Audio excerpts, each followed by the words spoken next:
from Hollywood and the four corners of the world. You asked for it. Starring Rich Little.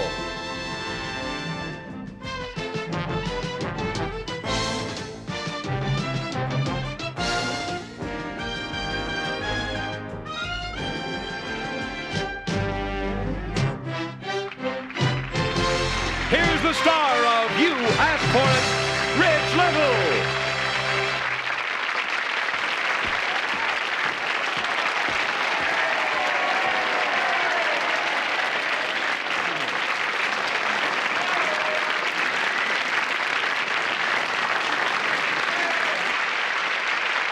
Thank you, and welcome to the only show on television that brings you the world into your living room just because you asked for it.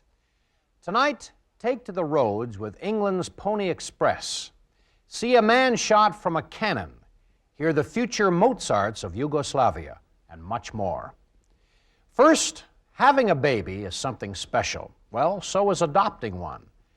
But in Babyland General Hospital in Cleveland, Georgia, it turns into a fantasy. Tony Thomas has the story of these unusual adoptions because Chris Say of Mableton, Georgia, you asked for it. From a distance, the play area at Babyland looks like any other nursery. Up close, the nurses look like nurses. And some people might say these children are dolls, but Babyland calls them little people. They are not for sale. They are only available for adoption. Xavier Roberts, a 25-year-old artist, started Babyland 3 years ago. Since then, 100,000 babies have come out of this cabbage patch. Here comes one now. Oh, it's a healthy girl. I see. Adoption fees run from $125 to $1,000, depending on extras, such as fancy clothes and Xavier Roberts' signature on the little bottom, or if the baby is premature. But every child is unique, and all adoptions are documented with birth certificates and adoption papers. And repeat after me. After meeting. After meeting. The oath of adoption solidifies the commitment. Handle with the best of my ability. To the best of my ability. To provide for her needs. To provide for her needs. Handle with care. Handle with care. Of the only As the oath concludes, baby is on its way. Thousands of these adoptions every year keep Mr. Stork jumping, and they have made Xavier Roberts a millionaire. Oh, here's little Eula Marie now. Thank you, Mr. Stork. Okay, here's your new little baby. Oh, I'm so excited. Congratulations, it's a girl. Oh, thank you. Babyland does more than just put a cigar in your hand and send you out the door. They stay interested. In this case, little Max Morris has broken his leg, tripping over the cat. Babyland is on the scene. Oh, thank goodness they're here.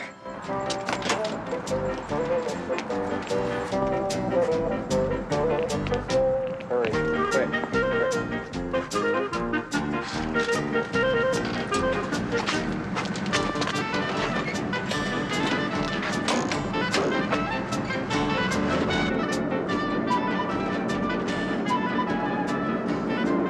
Max Morris. He'll be okay. He's in good hands.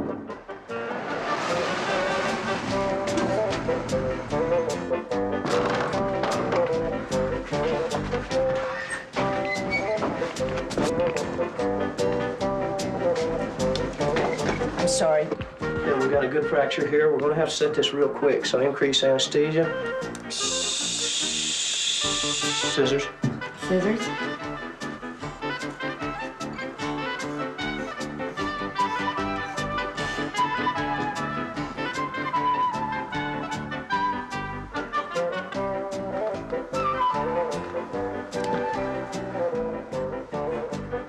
Marnie, we got good news about Max. He's going to be walking in 6 weeks. Because you asked for it.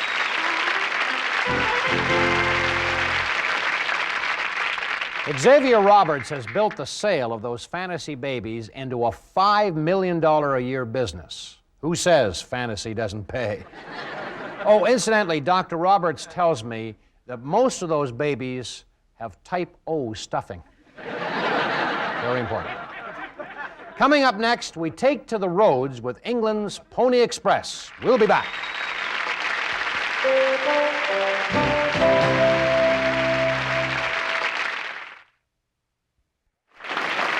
And now back to Rich Little. Say, if you're tired of paying high prices for gas, here's the ultimate answer. The man you're about to meet has found the solution to the energy crisis that gives the horse laugh to the oil companies. Our Margaret Davies is in Manea, England, to show us how Philip Barnes has used horse sense to improve his horsepower. Mildred Hure of Atlanta, Georgia, you asked for it. It's a quiet morning in the tiny English village of Manea. The people of Manea take great pride in their village and work each day to keep up the age-old beauty of their farming community. With very few exceptions, the village looks just as it did hundreds of years ago. So what are all these people staring at? Why, it's David Barnes going for a drive in the new car his father built for him. With the cost of fuel in Britain being more than $3.50 a gallon, it's no wonder that Philip Barnes gave up this 200 horsepower gas guzzler for this 1 horsepower hay burner. When I was mending the children's bicycles one summer, I was looking across the paddock and it just sort of came to me rather unexpectedly. I wonder how fast the ponies could go if they could ride a bicycle. The horsicle you see here is the third version Philip Barnes has built. The first one worked just like a bicycle. The pony actually had to have his feet on the pedals, but this presented a problem. I found it difficult to train the pony to rotate its feet in a circular motion, so that was totally abandoned. In Philip Barnes' second attempt, the pony walked on a plate conveyor, just like the conveyors used in supermarket checkout lines. But he made one mistake. He built it too narrow. So when it tried to turn a corner against the will of the driver, it would put its left foot on the right-hand side of the plate conveyor, and then there wasn't room for its right foot to come round. So take a good look at the latest in horsicles. Sleek design, 4 on the floor, tight gear ratio, and it boasts a powerful 1-pony power engine. But there are still some problems to be worked out. Because he's used to pulling a cart, Pally the pony often won't go unless he sees a familiar face behind him. And Pally still finds making turns while walking straight somewhat disconcerting. So far, the longest trip Pally has taken is about 3 miles. Any longer and he gets temperamental. The car is also hard to start on cold mornings. Until Pally has had his morning cup of water and a handful of hay, he isn't worth anything. Philip not only saves on gas, he also beats the license and road tax required of British cars. The village policeman allows Pally to drive around town without a license plate because no one is quite sure if this is a horse-drawn vehicle or a real automobile. Until the authorities decide, we decided to give Pally a license of our own because you asked for it.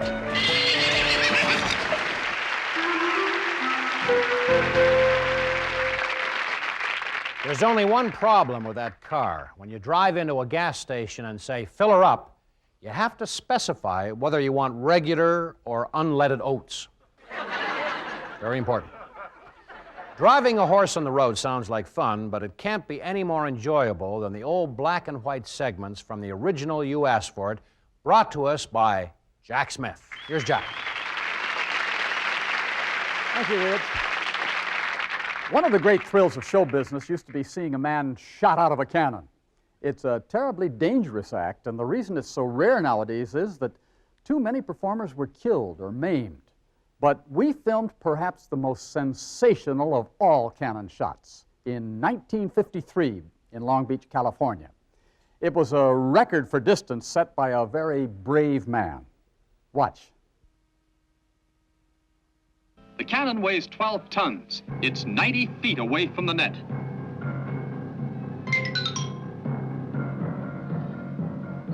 The exact tension on these ropes is very important, and this is the man, number 13, whom I want you to watch closely. Henry Ducharme is his name. How he has the nerve to do this act, we don't know. He cannot leave the net too tight because if he lands and bounces out, it could mean serious injuries or possible death. The exact cannon charge has to be precise in order to fire him in an arc about 220 feet to the net. There's Fearless Greg, who himself in his day did some of the most breathtaking stunts ever seen at carnivals and circuses.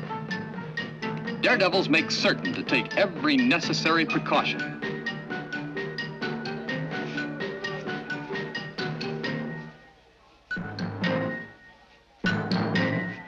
Safety is a specialty with them, a must if they're to stay in business.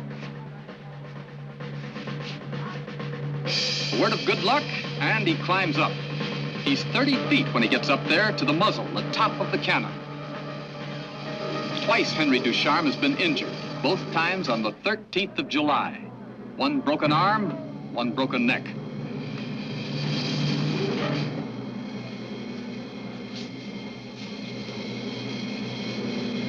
Now watch very closely. A little prayer. I don't blame him.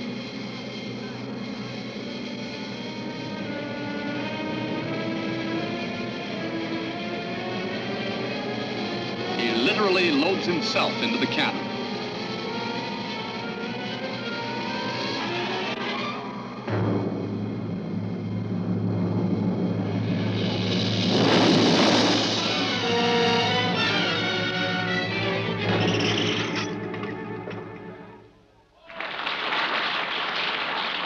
Perfect somersault. Well, now let's see this spectacular feat, this time from a different angle.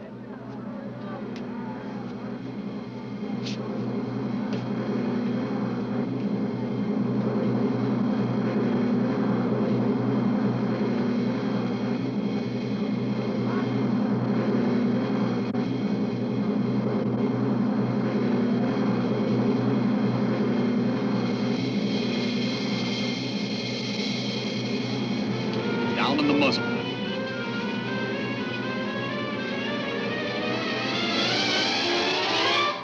Good luck. Now, watch. Legs moving, his arms, a human being projected as a cannonball into space.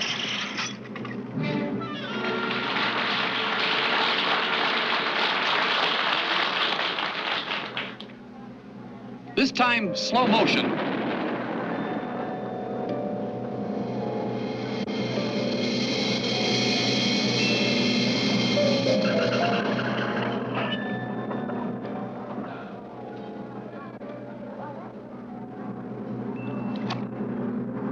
A man shot out of a cannon because you asked for it.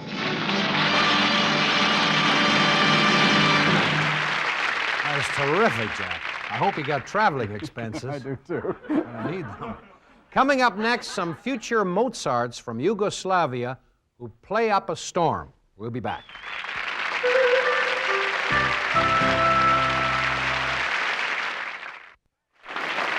And now back to Rich Little. Say, what do you want to see? Sunbathing at the North Pole, wine hunts in New York, monkeys that can write jokes? Well, let's not talk about our writers. Challenge us, and we'll deliver your wildest request.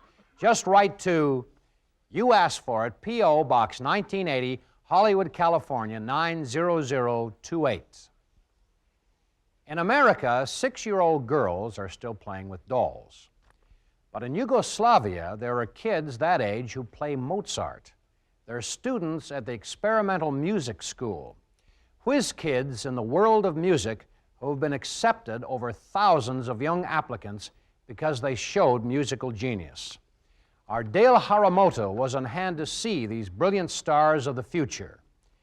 Amy Vanderloo of Rockford, Minnesota, you asked for it.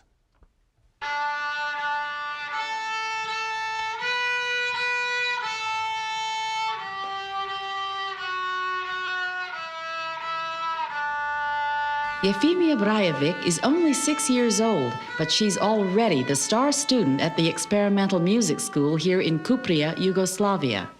But all the students here are young and gifted, the youngest being only 5 years old.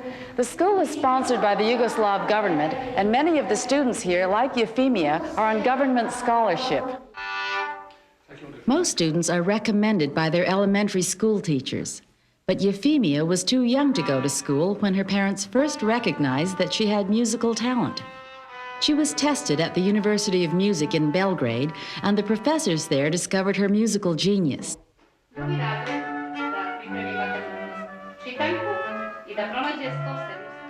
During the morning, Euphemia studies elementary school subjects such as language, history, and mathematics, and her grades are usually at the top of the class. Here, she is learning Serbo-Croatian.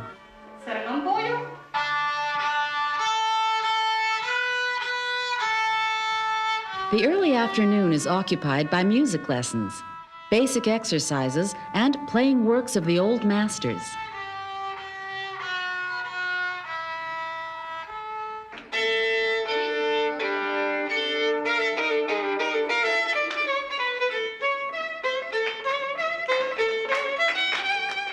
When classes are over, in the hallways of the school, it's music, music, and more music.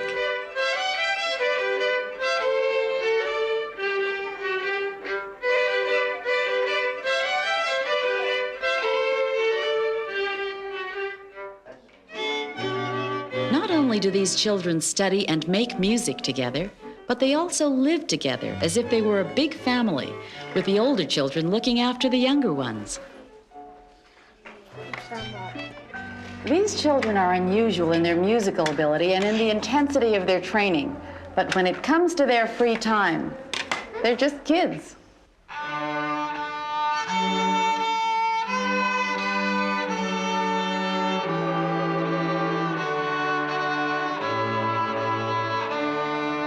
Euphemia plays in a string ensemble and performs the Allegretto by Mozart under the watchful eyes of Antic Dragon and Nicolis Lubivoya.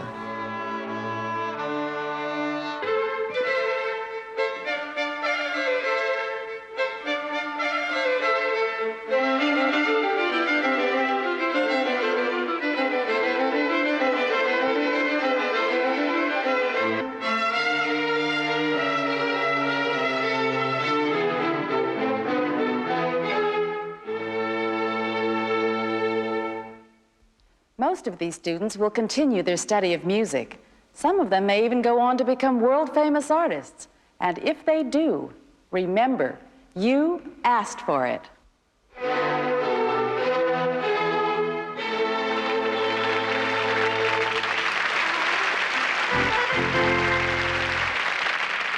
Hi, this is W.C. Fields. You might not believe this, but I've always liked Beethoven. Particularly his fifth. Rich will be back in a minute with more of You Asked For It. And now back to Rich Little. That's our show for tonight. See you next time on You Asked For It. Good night, everybody.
John Harlan speaking. You Asked For It is a Sandy Frank production.